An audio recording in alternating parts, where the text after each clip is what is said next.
So we got some information on OG Anunoby today. It's looking like as of right now, he's going to make at least 35 million per season. Mike A. Scouta reported that the starting bidding price for OG Anunoby is now expected to be 35 million annually. When the Knicks first acquired Anunoby, the belief was that he'd land a deal in the 30 to 35 million a range annually, league sources told Hoops Hype. Now, however, that value has gone up, starting at 35 million annually to his maximum starting salary for next season, sources said.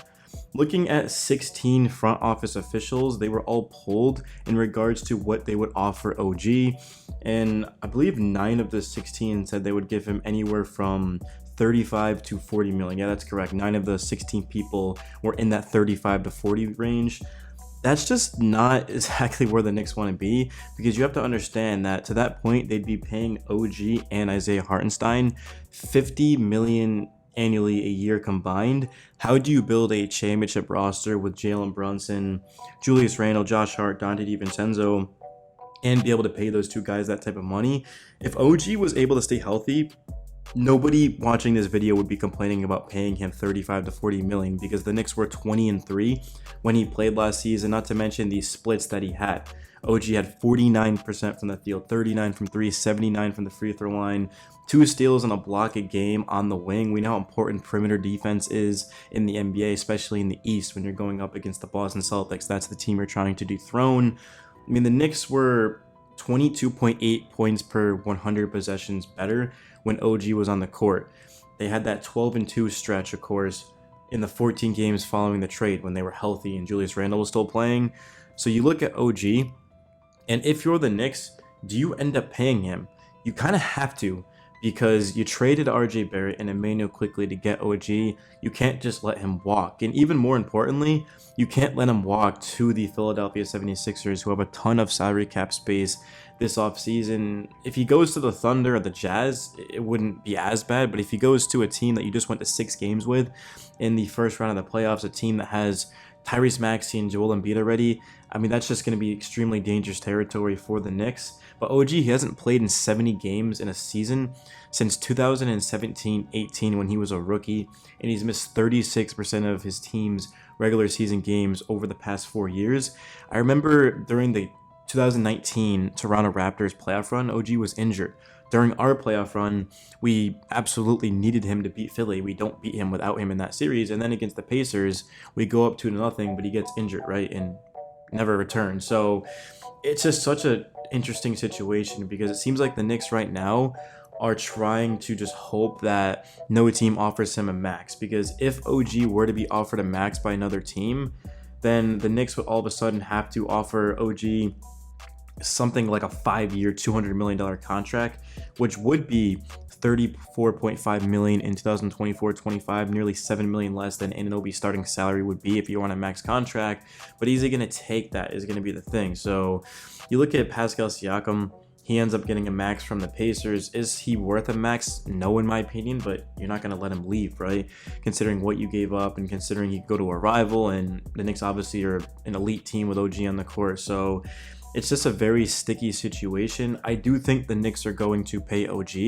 I just don't think us as fans are going to be overly thrilled with how much he's making. But there is upside here. 20-3, he was very good. One of the best two-way players in basketball. He's a career 37% three-point shooter. So you add that into the fact that he can defend, he can shoot threes. He's a good cutter. The Knicks were winning with him, and we ended up losing to Indiana without him. So there's definitely a lot of reasons to bring OG here, but there's also a lot of reasons to not bring him here, because if he does get injured, which it seems inevitable to this point, well, now you need to be able to build around him, and the Knicks just financially can't do that, right? Because you look at the Knicks right now, Brunson is going to get extended, so is Randall.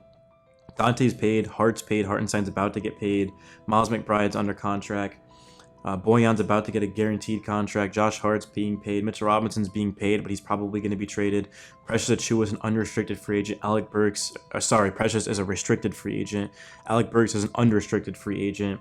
And then Jericho Sims the Knicks are going to have to make a decision on his contract. So basically everybody's paid or getting paid. And that's the thing with the Knicks, is this roster is essentially established, right? There has been some sort of rumors, not reports, rumors, that Paul George could be traded to the New York Knicks. Kevin Durant could be traded to the New York Knicks. Devin Booker, right? But the Knicks don't have a lot of flexibility. They don't have any money. The Knicks already have their roster set. I'd imagine they're going to draft 2 players at 23 and 24 tomorrow night during the draft, and then they're going to end up filling out the roster around that. But if they do guarantee Bojan's contract, which it was reported that they're more than likely going to do that, why would you do that unless you're planning on trading him, right? That's the thing. So maybe the Knicks are going to trade him and Randall for something big. Maybe it's going to be a small trade. I don't really know, but all I do know is that there's a serious risk with trading OG. Right now, this is the biggest championship window the Knicks have had since I've been alive. I'm 25. Now, technically, we did go to the finals in 2000, but I wasn't watching basketball when I was 1 year old to that point, right? So, or 2 years old, whatever. So, I mean, this finals goes on in the summer. So, if we pay OG, I mean, I think we're going to. It's always going to be the back in our mind that this dude has not been able to stay healthy. And you look at people around the league that we're talked to, they feel the same way as me, saying that OG is a great player, but I'd be concerned with paying him long term. If the Knicks do give OG a max contract, the final 2 years should not be guaranteed. Like, if the Knicks give him a fully guaranteed contract, 4 or 5 years, I mean, that could set our franchise back. Or it could obviously win us a championship. I don't really know, but I just don't think the Knicks are going to end up moving on from OG because of what they traded. RJ Barrett was the 3rd pick in the 2019 draft. Emmanuel Quickley was one of our best young players. I mean, he really looked like he was going to become something, and then unfortunately he struggled in the playoffs and got injured, and it just kind of went downhill from there. Outside of that, like I said, the draft's tomorrow.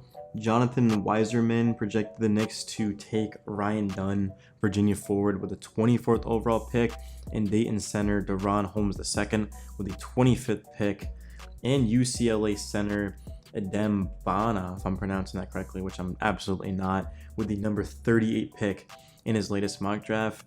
For me personally, I don't think it makes too much sense to fill out our roster with 3 rookies. I get that right now we do have open spots, and technically those are some cheap options, guys with upside.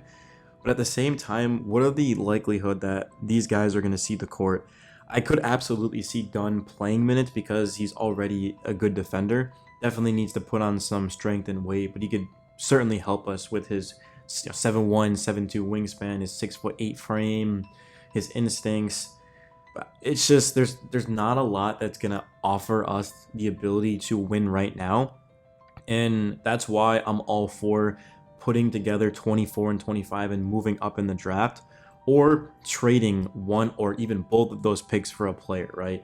I mean, that's what I would do because I'm focused on winning a championship. I think the Knicks are a piece or 2 away from doing that. It does not have to be a superstar player. I think Kyle Kuzma could be a potential piece that could put us over the top because he's a pretty good defender, good spot up shooter, averaged 22 per game as the number 1 option on a Wizards team. I get it's a bad Wizards team, but why would that matter for the Knicks? Because you're getting a guy who was a number 1 option, and now you're putting him together as a guy who essentially a role player. So that would be huge. He's won a championship with the Lakers as a 3rd option.